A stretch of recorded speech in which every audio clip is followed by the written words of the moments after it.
Attends, comment on respire? Ah ouais. Non, merde. Oh, une meuf. Redresse-toi, passe pas pour un con.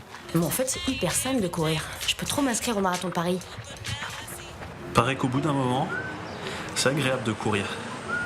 Mais alors quand? Faut pas que j'oublie de publier mon temps sur Facebook, là. Oh, si je rentre pas chez moi, là, je vais me pisser dessus. Allez, repasse pas pour un con. Voilà, comme elle. Voilà. Grand geste. Allez, ton champion! Allez! Ouais! Connard. Le corps du Christ. Le corps du Christ. Mais que s'est-il passé? Pendant des siècles, tous les dimanches matins, nos grands-parents se rendaient à l'église dans leurs plus beaux costumes et s'abandonnaient dans la contemplation. Mais aujourd'hui, le dimanche matin, c'est à un tout autre rituel qu'on assiste. Nous gambadons dans les rues, les parcs et les forêts, vêtus de couleurs criardes. À croire que la course à pied, le running comme on l'appelle, serait devenu le nouvel opium du peuple. En une génération, on a le sentiment que les adultes se sont mis à courir. Ça représente 2 adultes sur 5. Ça veut dire que si vous ne courez pas, il y a forcément quelqu'un chez vous qui court. Soit votre conjoint, soit votre compagne, soit un proche, soit un collègue de travail. Aujourd'hui, c'est beaucoup plus qu'un simple loisir, puisque les gens prennent sur leur temps, se mettent des créneaux horaires assez précis. Certains organisent le travail par rapport à cette activité. Donc ça fait partie, on va dire, intégrante de leur vie. Comme toutes les passions, c'est très prenant, voire trop prenant. Ça peut briser un couple, ça peut briser une famille, parce que monsieur ou madame a décidé que non, le week-end, c'est running.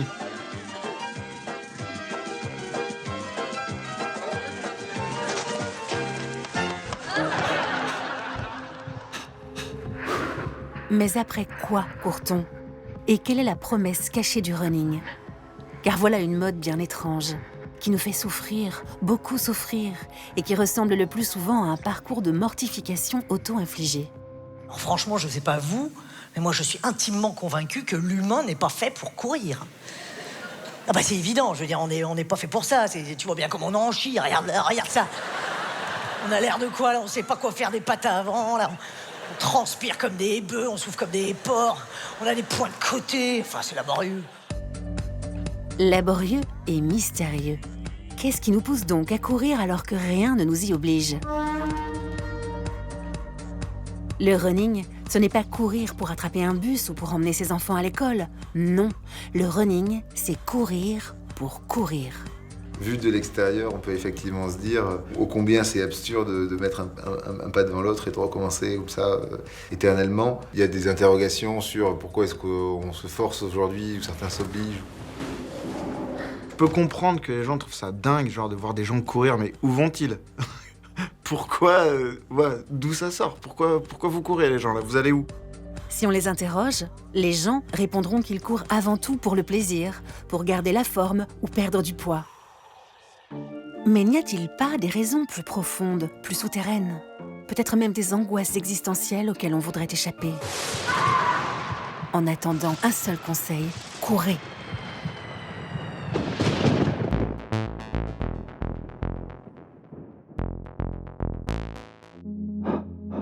Bienvenue dans les temps modernes, où le sport est synonyme de progrès, où l'on nous encourage à aller toujours plus vite, plus haut, plus fort. C'est même la devise du comité olympique. Notre société va de plus en plus vite. On ne doit pas perdre une minute. Perdre son temps, c'est errer, c'est être oisif. Et on le sait, l'oisiveté, c'est la mère de tous les vices.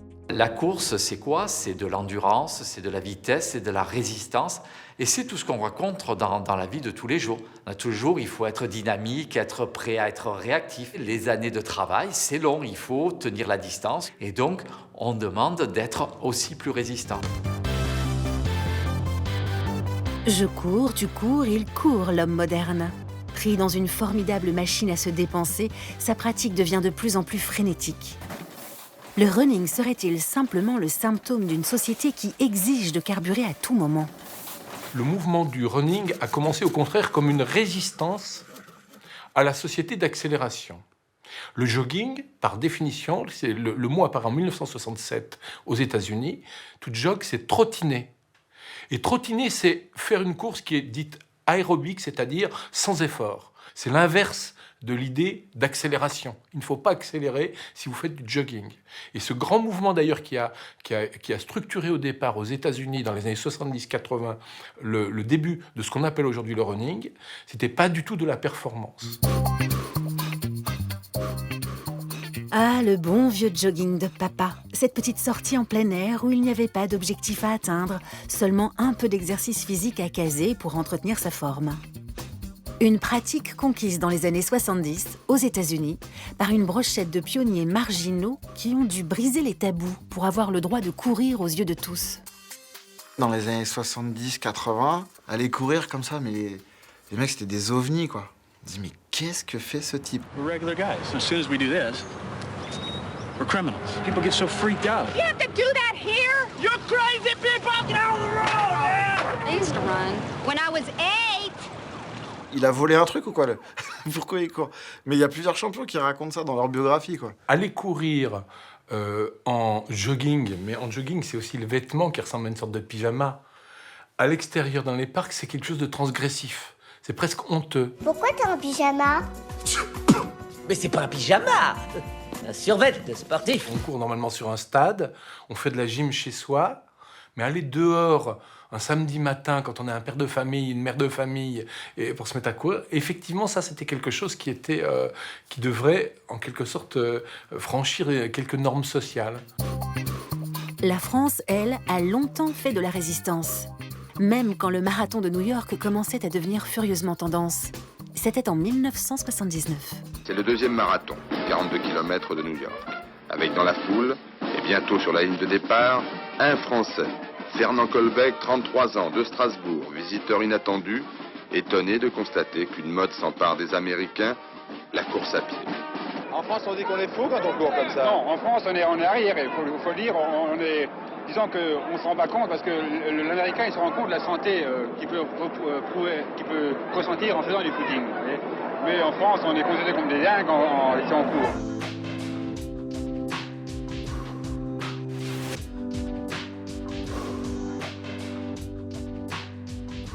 Depuis, la France a elle aussi succombé à la fièvre du running.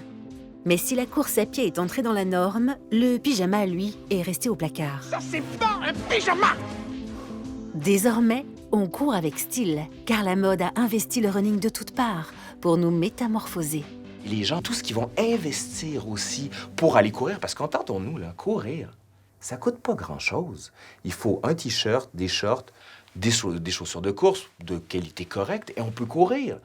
Mais aujourd'hui, les coureurs qui décident de se lancer dans la course investissent des sommes folles, faramineuses. Et on se dit, mais comment ça se fait?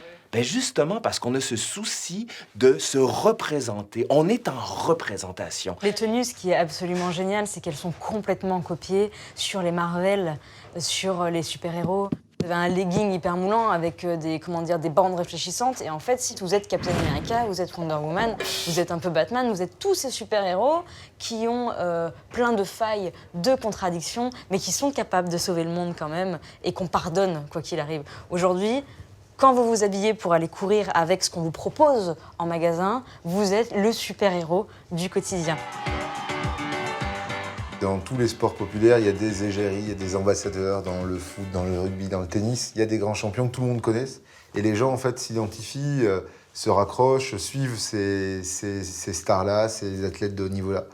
Dans la course à pied, c'est assez différent. Il n'y a pas de vraie star. Ce qui inspire, c'est mon voisin qui a accompli un exploit, c'est quelqu'un de ma famille qui a fait un marathon. Comme il n'y a pas de star de la course à pied, tout le monde peut être le héros de course à pied.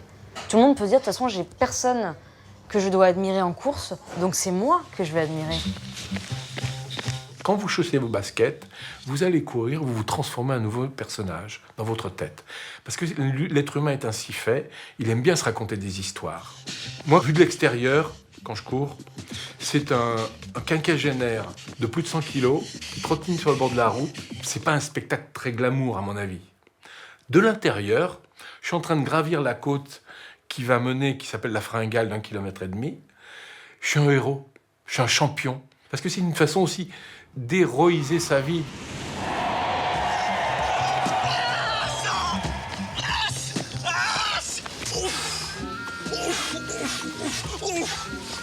Héros tu seras, oui. N'oublie pas que la force est en toi et que rien n'est impossible si tu y crois suffisamment et que tu n'abandonnes jamais. Au cinéma, la formule est d'ailleurs assez pratique pour transformer un loser en personnage actif, combatif. J'en ai marre d'avoir peur de tout et de pas avoir eu le cran d'épouser la femme que j'aime. Denis, je te présente Whit. Sérieusement, qu'est-ce que tu lui trouves? C'est un type bien. D'ailleurs, il court les marathons à but caritatif. C'est super, ça. L'important n'est pas le départ. Libby, je peux changer. Je vais courir le marathon.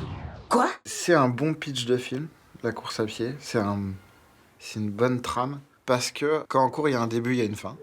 Donc il y a plein d'étapes de la vie qui peuvent se résumer le temps d'une course à pied. Le marathon de Whit. Je vais courir et arriver au bout. Tu n'as jamais été fichu d'aller au bout de quoi que ce soit dans ta vie. Je vais courir. Tu es prêt? Je suis prêt. Courir demande en effet certaines qualités et certains efforts. Ça demande une certaine discipline. Donc ça demande des éléments qui sont essentiels pour, on va dire, lorsqu'on dit trivialement, réussir dans la vie. Sur les actes de candidature, aujourd'hui, vous mettez en annexe pratique sportive. De plus en plus, pour notamment les métiers de cadre, les métiers un peu comme ça branchés, le fait d'avoir fait du running, c'est un plus. Le fait d'avoir fait le marathon de Paris ou, à fortiori, celui de New York, c'est dans la carte de visite. Autrement dit, il y a déjà aussi un côté utilitaire. Et deuxièmement, le côté utilitaire, c'est justement maintenir sa force de travail, sa capacité de travail au top niveau.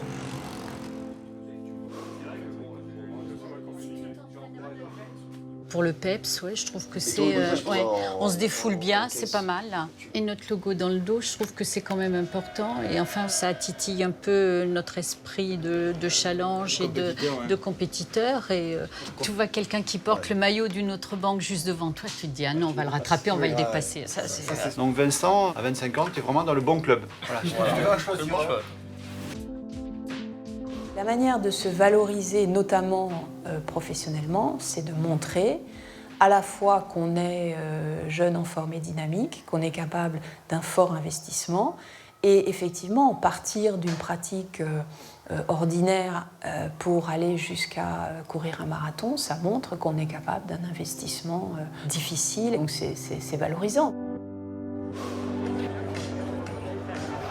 Ça a du bien d'arriver, hein. On est content. Et dans quelques instants, la suite des cérémonies de l'autographe avec les classements FFA. Bravo. 1h54-59. Super, Il y a quand même aujourd'hui cette espèce d'image d'Épinal du coureur qui fait évidemment un peu de fitness et de musculation à côté, qui serait l'homme ou la femme parfaite en qui on peut avoir confiance, sur qui on peut toujours compter et qui sera toujours là dans les mauvais moments. Ce qui est complètement ridicule parce que cette personne, la seule chose qu'elle fait, c'est courir 42 km une fois dans l'année. Voilà.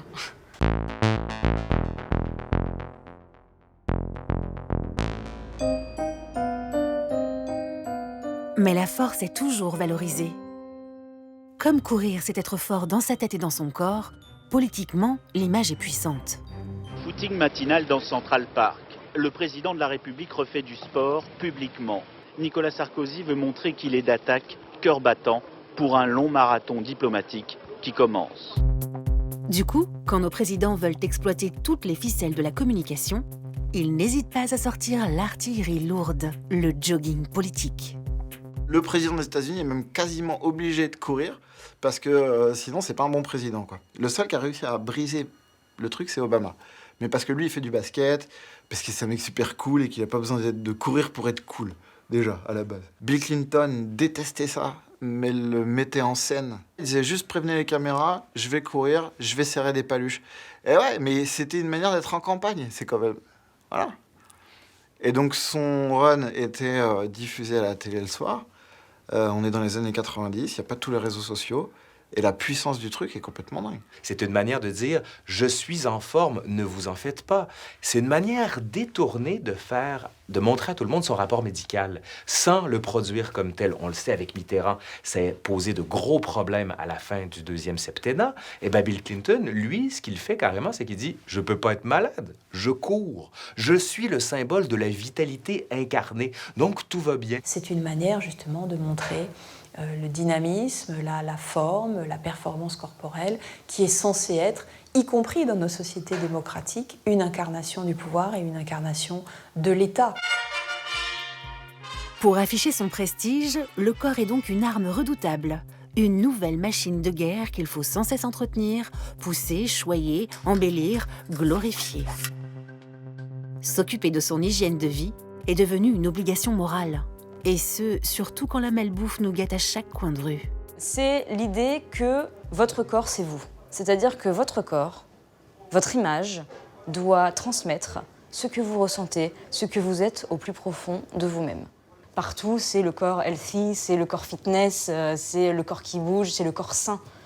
C'est d'ailleurs assez intéressant de voir que la pratique du running va de pair avec cette espèce de multiplication des pratiques d'être végétarien, d'être vegan, de faire très attention à ce qu'on mange. C'est vraiment intéressant de voir ce que c'est très concomitant. Donc c'est un fantasme effectivement de jeunisme. Restez jeune, restez en forme.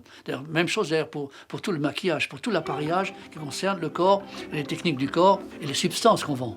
Tout ça, c'est lié à une angoisse fondamentale qui est l'angoisse de la caducité du corps humain. Nous sommes des êtres voués à la décrépitude, au vieillissement et donc à la mort. Et ça, évidemment, c'est un fantasme, disons, que le sport essaie de gérer. Résultat des courses. La décision de courir frappe souvent en pleine crise du milieu de vie. Et de plus en plus de quadras quinquas sexagénaires se lancent dans l'aventure comme poussés par un coup de starter intime. Lorsque vous arrivez à un âge qui est celui de la crise du milieu de vie, comme on dit, vous avez pris du poids physique, vous avez pris des responsabilités, les antistress qui vous servent à affronter les défis de la vie, c'est justement l'alcool, le tabac, la graisse, le sucre. Mais ces dépendances-là, à un moment donné, elles sont plus libératoires, elles vous font plus plaisir, elles vous pèsent. Elles vous pèsent. Et donc, la reprise en possession de son corps, d'une certaine façon, ça, c'est une façon de s'affranchir, de se libérer de nouveau. J'ai toujours envie de courir, hein, et tant que je pourrais courir, je courrais. C'est bon pour moi, c'est bon pour mon mental, c'est bon pour tout. La course à pied, c'est la santé. On va tous vers la mort. Et la mort, c'est le non-mouvement.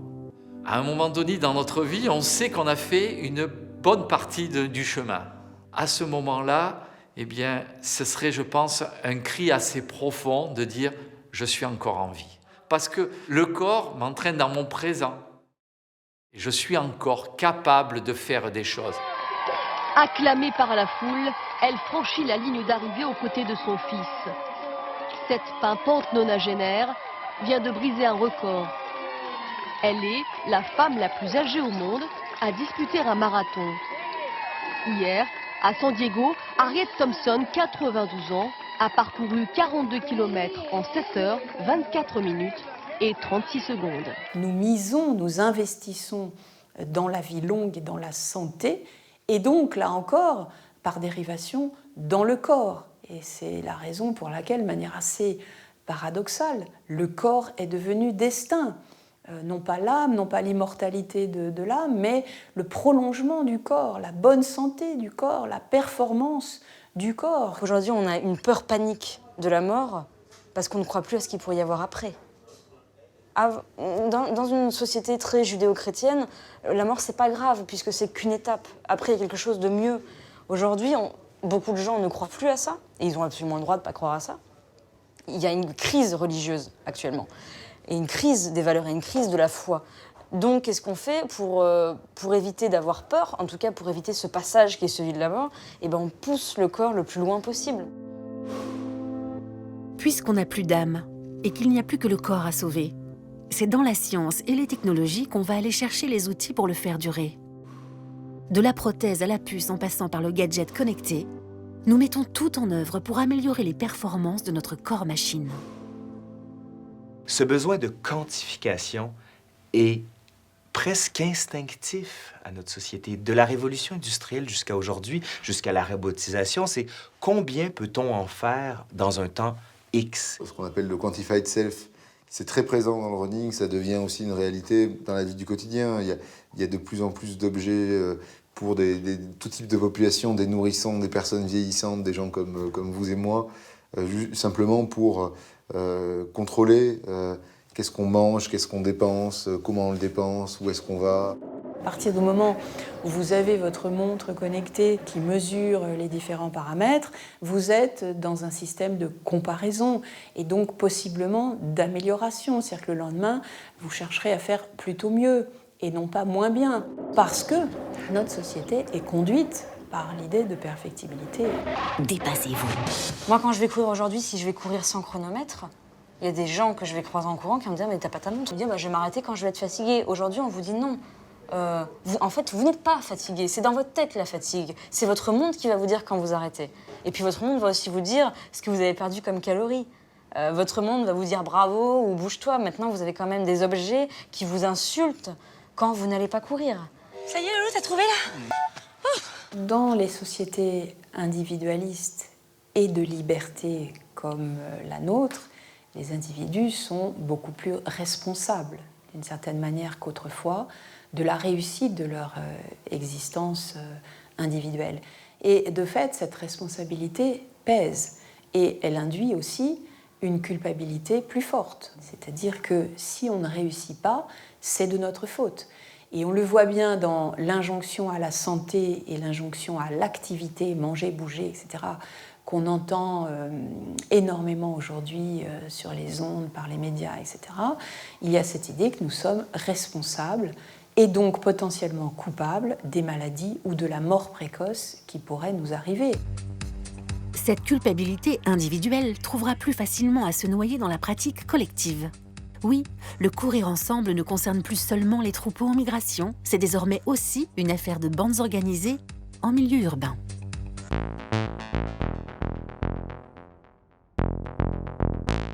Rapprochez-vous ceux qui sont sur les côtés. Allez, c'est bon, on est parti. On est qui? On est qui?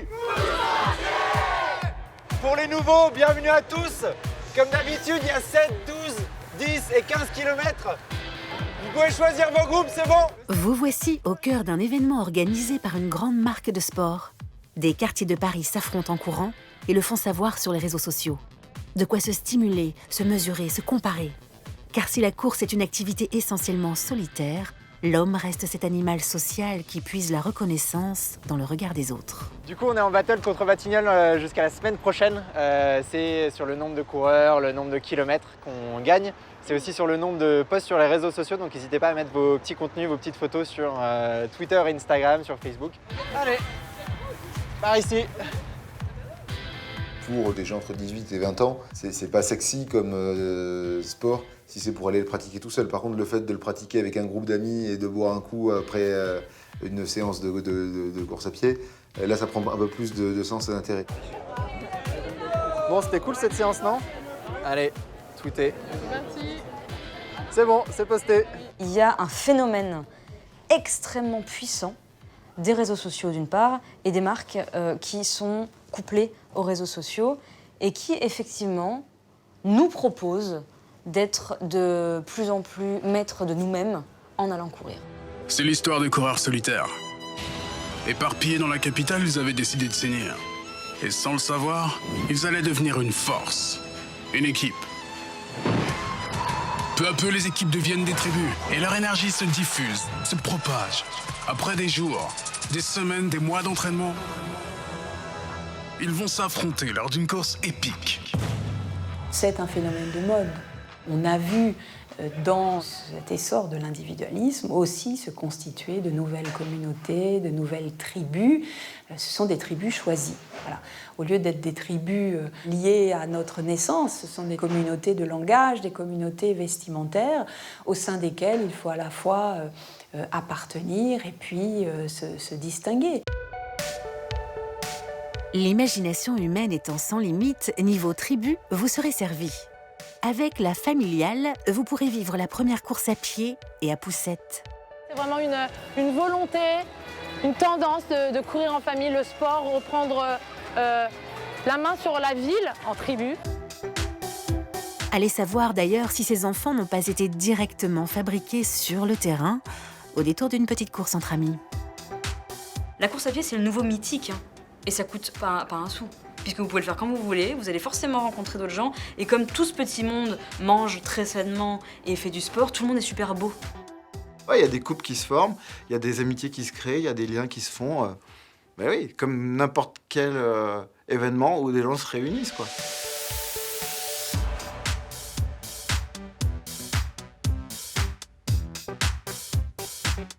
La question qui se pose, c'est la question du mimétisme. Le running, c'est la grégarisation en courant. Qu'est-ce que ça veut dire, effectivement, ce mimétisme collectif? C'est aussi une manière, disons, de générer du conformisme comportement. Et moi, personnellement, je considère que, justement, maintenir la singularité de l'individu, c'est préserver aussi la démocratie. Parce que tous les totalitarismes, sans exception, ont commencé par la grégarisation des foules.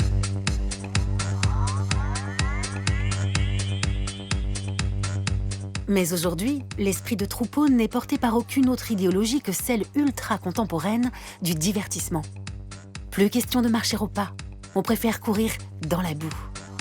C'est génial, c'est trop bon, c'est génial, sensationnel. Il y a cette espèce de grande messe sportive, d'osmose complètement illusoire, mais c'est aussi une façon de se retrouver parce que la messe du dimanche, ça n'existe plus. Qui va encore à la messe de dimanche, ça a été remplacé par le jogging, tout simplement. Et les organisateurs de courses l'ont bien compris. Prenez une fête traditionnelle indienne qui célèbre l'arrivée du printemps et transformez-la en marque déposée. Vous obtiendrez la Color Run.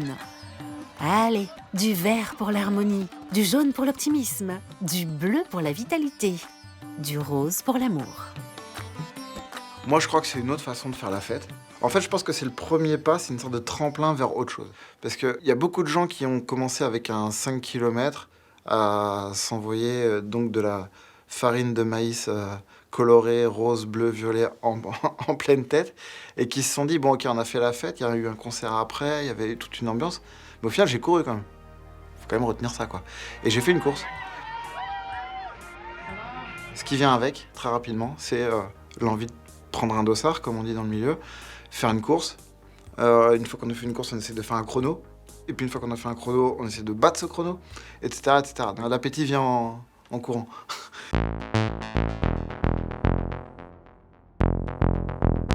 D'où ça vient, cette volonté de, lorsque j'ai réussi à faire 3 km, je vais en faire 5. Quand j'en ai 5, je vais en faire 10.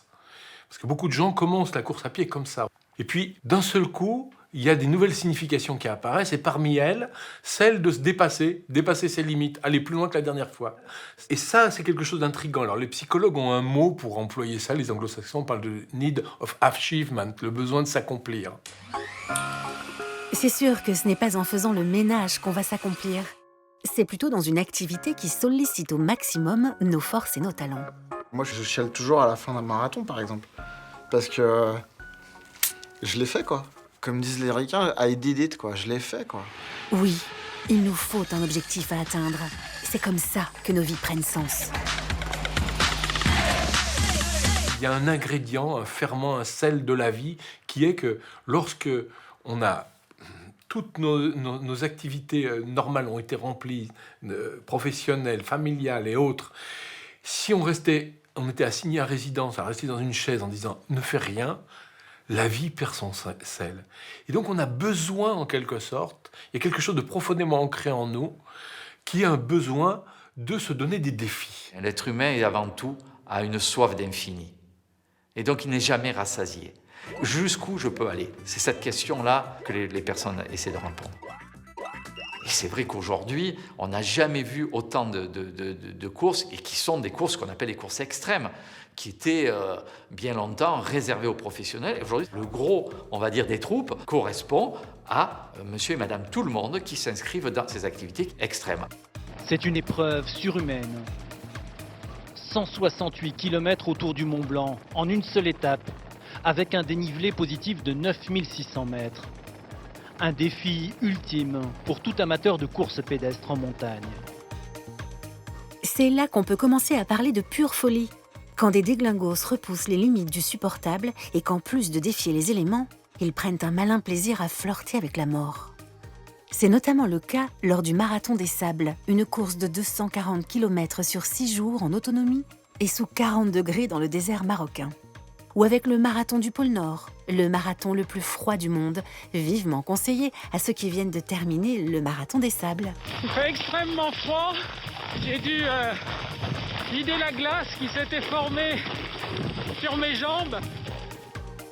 Et si l'exploit sportif est bel et bien là, que dire de la condition mentale qui pousse un homme à faire cela? C'est aussi sans doute une métaphore de la survie dans des sociétés dans lesquelles on est de moins en moins en risque physique. Voilà, nous sommes dans des sociétés sécuritaires, nous sommes dans des sociétés qui n'ont pas la guerre sur leur territoire, en tout cas dans ses formes traditionnelles. Donc nous rejouons de manière métaphorique, mais aussi de manière cathartique, cette expérience de la survie. On est aussi dans un moment où tout ce qu'on mange, tout ce qu'on prend comme médicament pour le moindre pépin qui nous arrive, annihile beaucoup de sensations physiques. Ça me fait penser au livre de Palahniuk qui s'appelle Fight Club, où ces gens se mettent des coups dans le visage pour ressentir les émotions et ressentir la douleur. Peut-être que la douleur ressentie par la course à pied, on en a besoin aussi, parce qu'on ne la ressent plus ailleurs. Donc c'est évident que augmenter la charge petit à petit, c'est une façon de se faire du mal, c'est une façon d'aimer se faire du mal. Kilomètre 35, cette côte fait vraiment du mal. Les premières crampes se font sentir. Parfois, la douleur est tellement forte qu'il faut s'arrêter et repartir, peut-être. C'est vraiment pas mon truc. Je suis pas fait pour le marathon, je suis plutôt fait pour des distances plus courtes. C'est une épreuve exigeante pour le corps, mais c'est pas du masochisme. Effectivement, dans la course à pied, on pourrait se dire, tiens, rechercher du plaisir dans la souffrance, c'est assez bizarre. Non, parce que le masochiste est quelqu'un qui recherche la souffrance et qui trouve du plaisir dans la souffrance. Le coureur à pied n'aime pas souffrir, il cherche à surmonter sa souffrance. Il y a beaucoup de champions ou de gens qui font ce qu'on appelle les sports extrêmes, comme la diagonale des fous, les 100 km, les 200 km, qui disent mais la douleur, elle est nécessaire parce que c'est la douleur qui nous permet d'avancer. C'est elle qui est à la fois le résultat d'un mouvement, mais qui est aussi le carburant pour ce qui va arriver ensuite. On se sent vivre, on se sent avancer dans la douleur. Kilomètre 42, fin de l'épreuve. Ces hommes et ces femmes sont peut-être fous, mais aujourd'hui ils sont allés au bout d'eux-mêmes.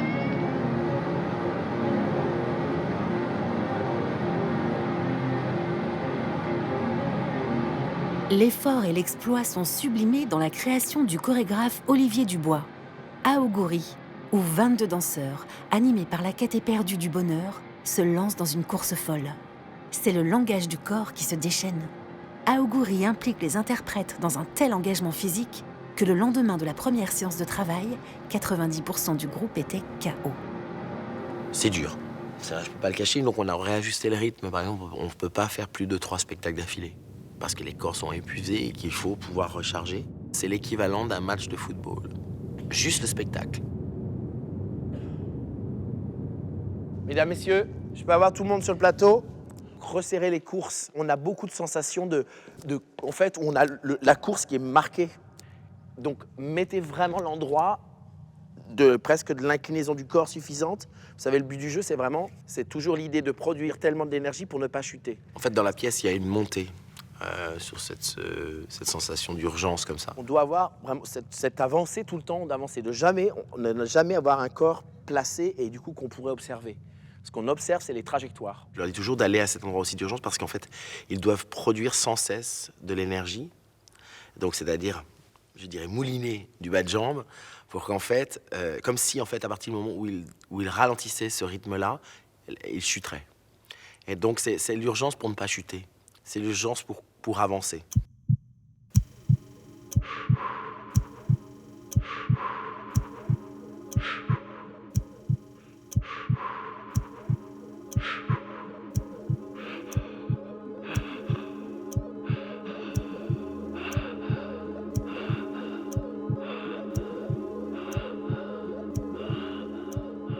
Des moments aussi que certains décrivent quasiment comme des petites extases, où d'un seul coup, il y a 200 mètres, vous étiez en train de souffrir, ça allait mal, les jambes qui brûlaient, les poumons au bord de l'explosion, et là, d'un seul coup, on a une sorte de, ce que les Américains appellent le running high, c'est-à-dire c'est un moment d'extase minuscule, mais d'un seul coup, la douleur s'élimine, vous êtes pris par une sorte de bain d'euphorie, et pendant quelques centaines de mètres, eh bien, vous allez planer en quelque sorte. Physiquement, c'est qu'on le sait, après une quarantaine de minutes, le corps commence à être fatigué, il y a une décharge d'endorphine.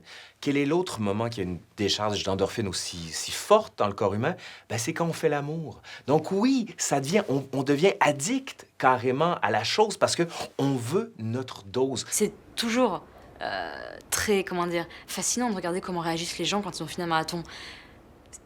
C'est toujours très significatif. C'est-à-dire que soit il y en a qui s'effondrent, mais qui s'effondrent vraiment, qui ne tiennent plus. Il y en a d'autres, on a l'impression qu'ils viennent d'avoir une relation sexuelle pendant 4 heures, qui aurait duré 4 heures. Il y en a qui sont en extase complète et qui sont ailleurs. C'est comme si on leur avait fait fumer 2 kilos d'herbe avant. C'est très très fascinant. Personne n'a jamais fini un marathon en se disant après, moi ça m'a pas fait grand-chose. Vous voyez? C'est évident dans ce genre de pratique extrême, parce que le marathon est une pratique extrême. N'importe qui ne peut pas courir un marathon malgré tout ce qu'on peut entendre à la radio ou ailleurs. C'est pas possible. C'est difficile de courir un marathon. Mais il y a cette promesse absolue du corps souverain et du corps qui exulte à la fin.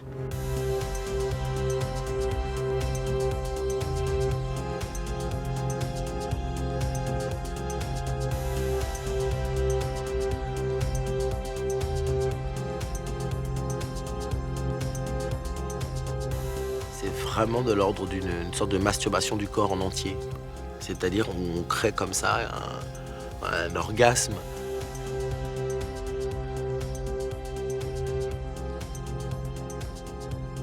Il y a quelque chose de pratiquement chamanique là-dedans, d'étrange dans ce lien entre la souffrance et le plaisir. C'est-à-dire que si vous prenez des fakirs, si vous prenez des chamans d'Amazonie, si vous prenez beaucoup de pratiques d'ailleurs de religion mystique, les gens cherchent à atteindre un état de conscience particulier qu'ils appellent le nirvana, le bonheur, l'extase, qui est une sorte d'orgasme psychique que personne ne maîtrise vraiment. Mais comment on l'atteint? C'est en allant au bout de sa souffrance, en m'allongeant sur un tapis de clous, en faisant des privations corporelles, en faisant des mortifications.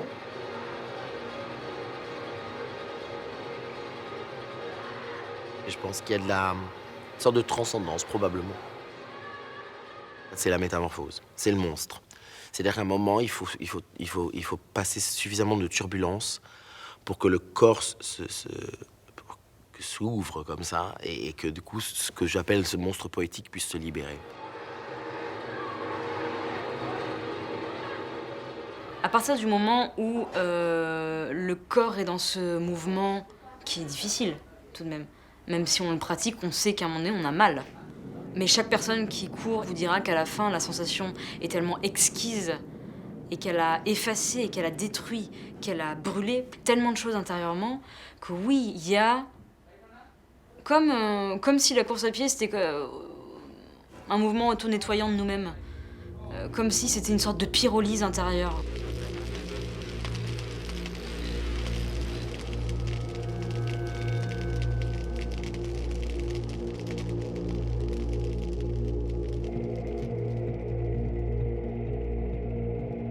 Et ce n'est pas Forrest Gump qui vous dira le contraire. Lui qui, un jour, s'est mis à courir pour soulager sa peine et qui ne s'est arrêté que 3 ans plus tard.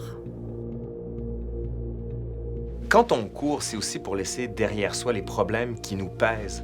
Porter son histoire comme un fardeau, comme un boulet, ça nous empêche justement d'avancer. Et la métaphore de la course, de la fuite vers l'avant aussi, peut servir. Forrest Gump, il se remet d'une douleur sentimentale.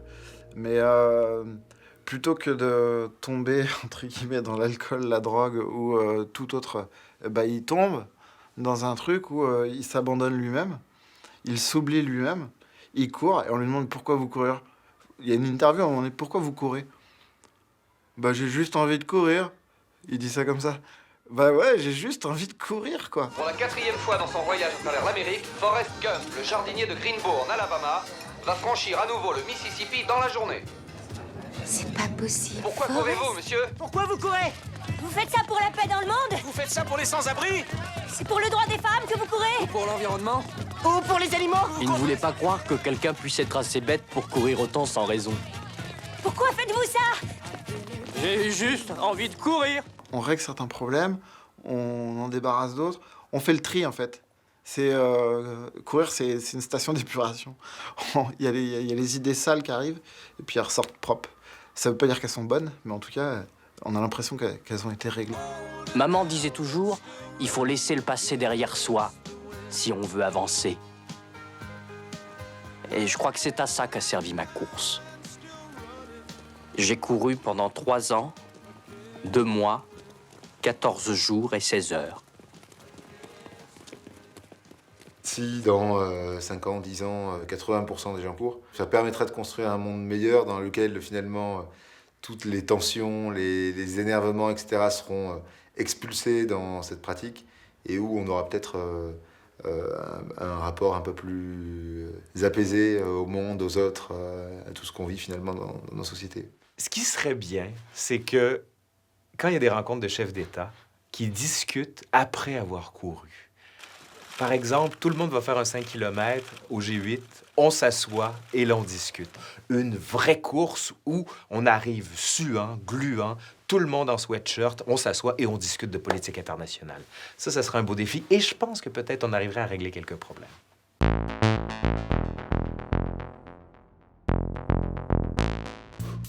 Alors bien sûr, le running peut paraître monotone. Mais même si vous enchaînez les tours à répétition, vous vous étonnerez malgré vous de ce que la métronomie des jambes peut créer. C'est intéressant aussi de voir que beaucoup de runners ont des écouteurs sur les oreilles. Et qu'est-ce qu'ils écoutent? Ça ne peut pas être des valses de Strauss. Hein. C'est difficile de courir sur un 3 temps. C'est très difficile, ouais, mais sur des rythmes binaires, boum boum, techno, etc. Voilà. Le rythme du coureur, c'est effectivement un rythme binaire qui peut paraître monotone et qui l'est certainement. C'est quelque chose d'un peu ennuyeux. Mais parce que c'est ennuyeux, on a tout le temps nécessaire pour réfléchir à soi-même. Parce que justement, il n'y a pas de technique comme en danse, comme en natation. Comme il n'y a pas toute cette exigence sportive, la personne qui court a tout le temps et l'espace nécessaire pour penser à autre chose. Curieusement, du fait même que vous pouvez avoir une activité qui est très très scandée et routinière, c'est ce qui vous permet de vous libérer l'esprit.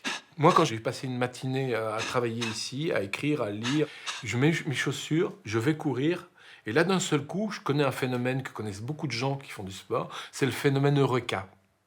Le problème qui me trottait dans la tête pendant toute la matinée pour savoir comment j'allais écrire cet article, d'un seul coup, le plan m'apparaît. Moi, en tant qu'écrivain, je ne peux pas écrire si je ne vais pas courir. Parce qu'en courant, toutes mes histoires s'échafaudent entre elles. Et c'est tellement simple. C'est un jeu de Tetris intérieur. Et si on m'empêchait de courir, mais comment je ferais? Comment j'aurais la capacité de structurer des histoires si je ne pouvais pas courir? C'est quand même dingue de penser les choses comme ça, de construire les choses comme ça. Mais il se trouve que c'est mon corps qui construit mes histoires. C'est que le corps n'est pas seulement une machine thermique ou énergétique. Le corps, c'est aussi un lieu existentiel, le lieu de la vie de l'esprit. En France, on est issu d'une société cartésienne. Quand je travaille avec mon intelligence. Sur l'ordinateur, c'est l'intelligence. Puis le corps, lui, voilà, c'est une autre partie, mais on a toujours cette idée, malgré tout, de séparation. À l'école, le corps, c'est quoi? Il doit rester assis, ne pas bouger et écouter. Le corps, d'ailleurs, il apparaît à l'école que quand il nous embête. Il nous embête quand c'est l'enfant qui est un peu plus turbulent, le corps de l'adolescent, etc. On se rend compte que c'est que quand il y a un problème. Et lorsqu'on s'inscrit dans cette activité de running, on fait travailler l'ensemble. On court avec ses jambes, on court avec sa tête, on court avec tout son corps.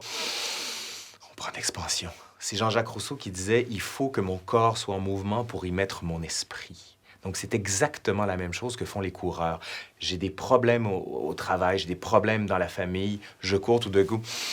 Une lumière vient d'être jetée sur moi parce que mon corps a pris de l'expansion. Et c'est vrai, ça, parce que en mettant notre corps en mouvement, ça permet à l'esprit de voir les choses différemment.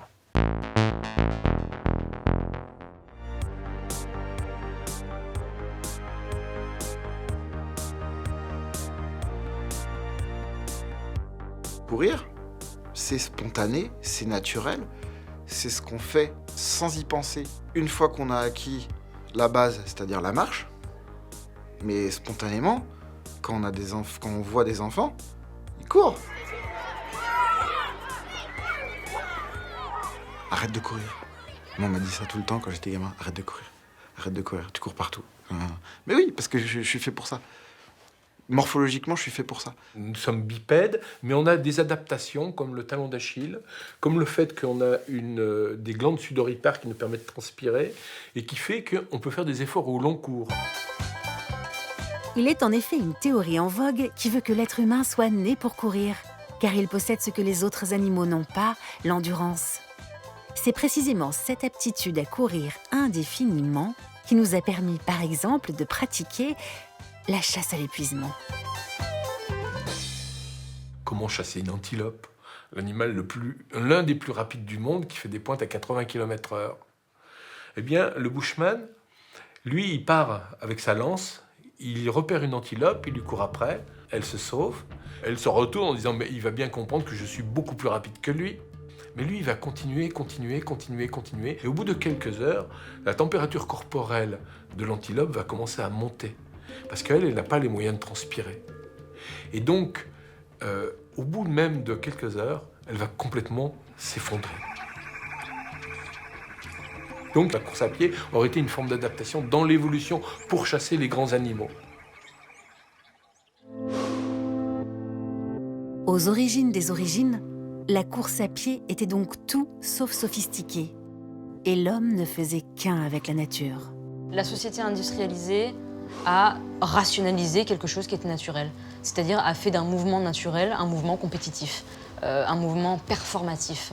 Donc, en courant de la manière la plus sobre possible, je pense qu'on recherche une liberté qu'on n'a plus. Le data running, c'est fini.